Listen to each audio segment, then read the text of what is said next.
नमस्कार, स्वागत है आप सभी गार्डन लवर्स का।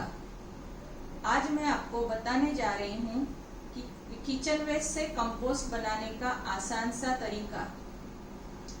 आप सभी को जानकर हैरानी होगी कि हर एक सिटी से approximately 4000 tons of garbage daily dumping yard में जाता है और हमारे सॉइल और एनवायरनमेंट को पोल्यूट कर रहा है।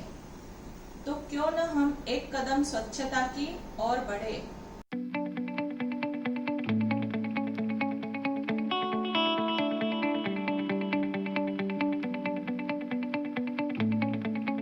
बहुत ही simple, natural and easy way है कंपोस्ट बनाने का।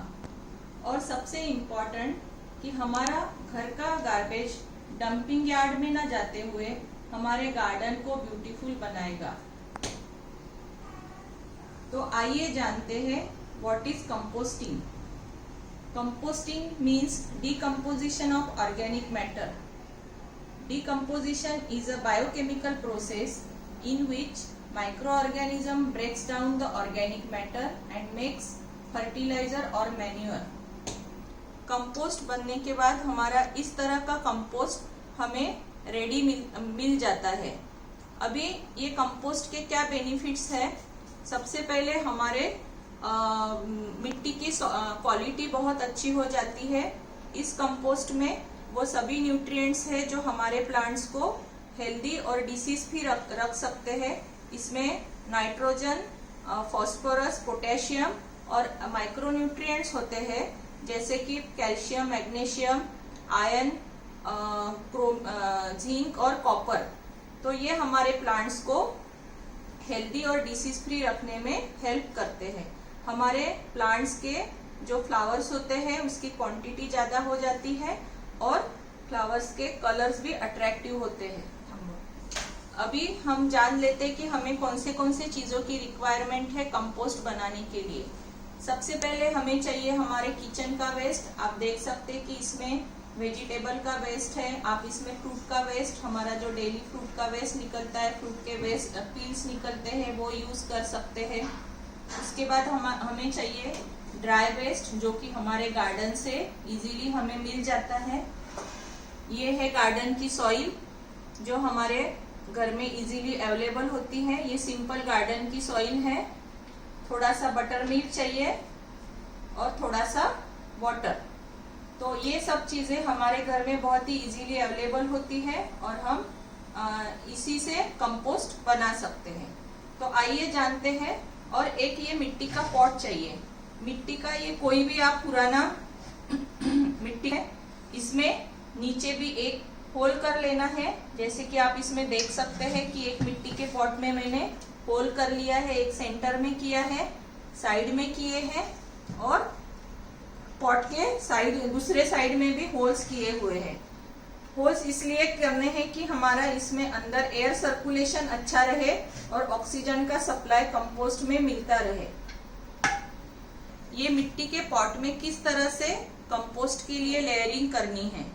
सबसे पहले हमें लेना है ड्राई वेस्ट। जैसे कि ये ड्राई वेस्ट है, ये ड्राई वेस्ट में इसमें पहला लेयर लगाऊंगी ड्राई वेस्ट का।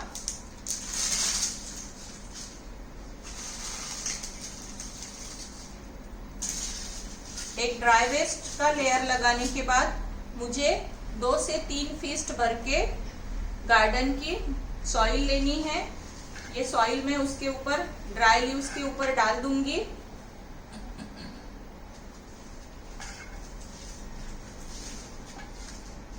इसके बाद हमें हमारा किचन का वेस्ट डालना है।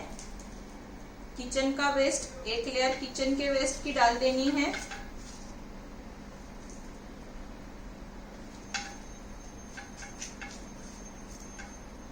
उसके बाद हमें डालना है थोड़े ड्राई लीव्स।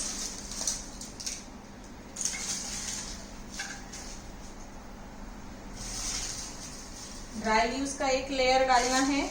ड्राई लीव्स हमारे कंपोस्ट में कार्बन का सप्लाई देंगे और जो हमारा किचन का वेस्ट है वो सप्लाई देता है नाइट्रोजन का। और मिट्टी में होते हैं माइक्रो ऑर्गेनिजम्स जो हमारे डिकम्पोजिशन में हेल्प करने वाले हैं। ड्राई लीव्स का लेयर डालने के बाद फिर से आपको 2 फीस्ट भर के मिट्टी डालनी है। जैसे कि आप देख रहे हैं कि अभी मैं इसमें मिट्टी डाल रही हूँ। मिट्टी डालने के बाद फिर से इसी तरह से आप फिर से किचन का वेस्ट डाल दीजिए। ये मैं किचन का वेस्ट डाल रही हूँ। उसके बाद फिर से हमें ड्राई लीव्स डाल देने हैं।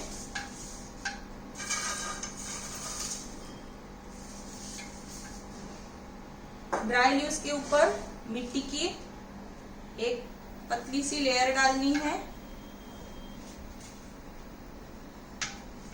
चलो, इसके बाद हमें इसको थोड़ा मॉइस्ट रखने के लिए और इसमें जो माइक्रो ऑर्गेनिजम्स है उसको मल्टीप्लाई करने के लिए और हमारे कंपोस्टिंग की प्रोसेस फास्ट करने के लिए हमें इसमें थोड़ा सा बटर मिल्क डालना है।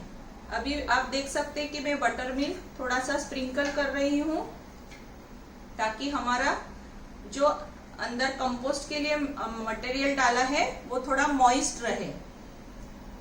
इस तरह से हमें लेयर डेली जो हमारा किचन का वेस्ट निकलता है वो डालना है, रोज ड्राई लीव्स डालने हैं, फिर मिट्टी की एक लेयर। इस तरह से हमारा रोज लेयरिंग हमें करना है।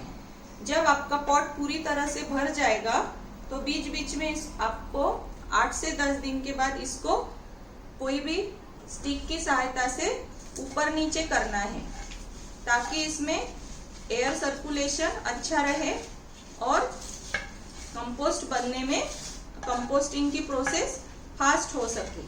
इस तरह से आपको 8 से 10 दिन में एक बार इसको हिला देना है। जब आपका पॉट पूरी तरह से भर जाएगा उसके बाद सबसे ऊपर फिर से गार्डन की सॉइल का एक लास्ट वाला लेयर लगाना है और इसको आपको नीचे रख देना है और नीचे वाला पॉट आपको ऊपर कर देना है और ऊपर का पॉट भरना स्टार्ट कर देना है। एक 4 लोगों की फैमिली के लिए ये पॉट भरने के लिए कम से कम 1 से 1.5 महीना आपको लग जाता है। जब ये आप पॉट ऊपर का भरा हुआ पॉट नीचे शिफ्ट करेंगे तो इसको कंपोस्ट होने के लिए कम से कम 2.5 से 3 महीना लग जाता है। ये वेदर पे भी डिपेंड होता है। अगर समर का सीजन है तो 2 मंथ्स में आपका कंपोस्ट रेडी हो जाता है। तो इन द मीनवाइल टाइम में आप जो ऊपर खाली वाला जो पॉट रखा है वो भरना स्टार्ट कर सकते हैं। बीच बीच में आपको 15 से 20 दिन में 8 या 10 दिन में एक बार इसको स्टिक की सहायता से इसको थोड़ा सा हिलाते रहना है। तो 2 से 2.5 महीने के बाद आपका कंपोस्ट बनकर रेडी हो जाएगा। अभी आपको कैसे समझ में आएगा कि आपका कंपोस्ट रेडी हो चुका है? तो आपका कंपोस्ट इस तरह के फॉर्म में रेडी हो जाएगा। इस तरह का सब ऑर्गेनिक मटेरियल पूरा डिकम्पोज होके आपका इस तरह के फॉर्म में आ जाएगा। इसकी मिट्टी जैसे सुगंध आने लगेगी, तब आपको समझ जाना है कि आपका कंपोस्ट रेडी हो चुका है। अभी जब आपका कंपोस्ट रेडी हो जाता है तो उसको पूरा पॉट में से बाहर निकाल लेना है। 2 दिन उसको धूप में सुखा देना है और सुखाने के बाद स्ट्रेनर की सहायता से इसको अच्छे से स्ट्रेन कर लेना है। स्ट्रेन करने के बाद आपको इस तरह का कंपोस्ट मिलेगा। ये कंपोस्ट एक दिन फिर से धूप में रख के आपको स्टोर करके रख देना है और इसको यूज कैसे करना है वो भी मैं आपको बता रही हूँ। इसको 8 से 10 दिन के अंतराल में 1 से 2 मुट्ठी हर एक पॉट में आप डाल सकते हैं और इससे आपके प्लांट्स बहुत अच्छा ग्रोथ दिखाएंगे और उसमें फ्लावरिंग और फ्रूटिंग भी बहुत अच्छा होगा, क्योंकि इसमें वो सारे न्यूट्रिएंट्स अवेलेबल है जो हमारे प्लांट्स को हेल्दी और अभी इसमें एक प्रॉब्लम अगर आया तो एक प्रॉब्लम आ सकता है कि कभी कभी इसमें मॉइस्चर ज्यादा हो जाने के कारण इसमें कभी कभी स्मॉल इंसेक्ट्स होते हैं। तो उसके लिए एक सिंपल वे है, अगर आपको इसमें इंसेक्ट्स नजर आते हैं तो आपको 2 चम्मच हल्दी ले लेना है। हल्दी में आधा चम्मच हींग डाल दीजिए और वो आपके कंपोस्ट में स्प्रिंकल कर दीजिए। 8 से 10 दिन में आपको वो इंसेक्ट्स गायब हो जाते हैं। लेकिन ये इंसेक्ट्स हमारे कंपोस्ट को हार्म नहीं करते हैं, वो कंपोस्टिंग में हेल्प करने वाले इंसेक्ट्स है, इसलिए घबराने की कोई जरूरत नहीं है। अभी इसमें कौन सा वेस्ट नहीं डालना है, कुक्ड फूड नहीं डालना है, नॉनवेज नहीं डालना है। हाँ, लेकिन आप एग शेल्स क्रश करके आप इसमें डाल सकते हैं। ये वाले हमारे ये पॉट को, ये कंपोस्टिंग बिन को आप किसी भी शेडी एरिया में रखकर इस पर ढक्कन रख दीजिए। इसमें बाकी कहीं कुछ भी प्रॉब्लम नहीं होगा, बैड स्मेल नहीं आएगा, कॉकरोचेस या इंसेक्ट्स इसमें नहीं होंगे और बहुत ही इजी वे में आपका 2 से 2.5 मंथ में कंपोस्ट बन के रेडी हो जाएगा। तो फ्रेंड्स, मुझे आशा है कि आपको ये इजी वे समझ में आ गया होगा और आप आज से ही आपका कंपोस्ट बनाने का प्रोसेस स्टार्ट करेंगे। Thank you.